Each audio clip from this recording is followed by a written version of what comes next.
तो मित्रों आगे તમે જે ડેમોની અંદર ટેટસ જોયું તેવું ટેટસ બનાવવા માટે અલાઇટ મોશનને ઓપન કરી લેવાનું છે। ત્યારબાદ ફૂલ પ્રોજેક્ટ છે તે ડિસ્ક્રિપ્શનની અંદરથી ડાઉનલોડ કરી લેવાનું છે। તો ડાઉનલોડ કર્યા બાદ તમારી એ ફૂલ પ્રોજેક્ટ છે તે તમને કંઈક આ રીતનું જોવા મળી જશે। ત્યારબાદ તમારે નીચે પ્લસનું આઇકન જોવા મળશે। આ પ્લસના આઇકન પર ક્લિક કરી દેવાનું છે।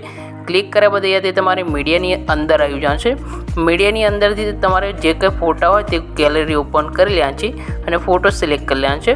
ફોટો સિલેક્ટ કર્યા બાદ ઉપર પ્લસનું આઇકન આપ્યું છે તેના પર ક્લિક કરીને ફોટાને આ રીતે લાવી દેવાનું છે। ત્યારબાદ તમારે અહીંયાથી શું કરવાનું છે, ફોટાને બરાબર સેટ કરવાનું છે। તો ઉપર 3 ડોટ આપ્યા છે, આ 3 ડોટ ઉપર ક્લિક કરીને તમારે ફોટાને ફિલ કોમ્પ્રેસ એરિયા કરી લેવાનું છે મિત્રો આપણે। ત્યારબાદ તમારે અહીંયાથી ફિલ કોમ્પ્રેસ એરિયા લખેલું છે તેના પર ક્લિક કરીને ફોટાને ફૂલ સાઇઝની અંદર કન્વર્ટ કરવાનું રહેશે। તો તમારો ફોટો કંઈક આ રીતના ફૂલ સાઇઝની અંદર થઈ જશે।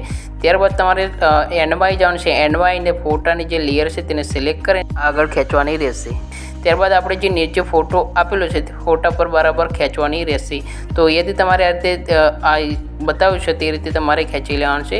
તો આ રીતે નીચે ખેંચીને જે ઉપર ફોટો આપેલો છે એ ફોટાની અંદર તમારે આ રીતે ઉપર લાવીને સેટ કરવાનો છે। તો આટલું કરશો એટલે તમારું ટેટસ બનીને રેડી થઈ જશે। તો વિડીયો તમને કેવું લાગ્યું મિત્રો કોમેન્ટ બોક્સની અંદર જરૂર જણાવજો અને બને એટલો વિડીયો શેર કરતા રહેજો। એક્સપોર્ટ કરીને વિડીયોને સેવ કરવાનો રહેશે। તો જય માતાજી, નવો એક વિડીયો સાથે મળીશું મિત્રો।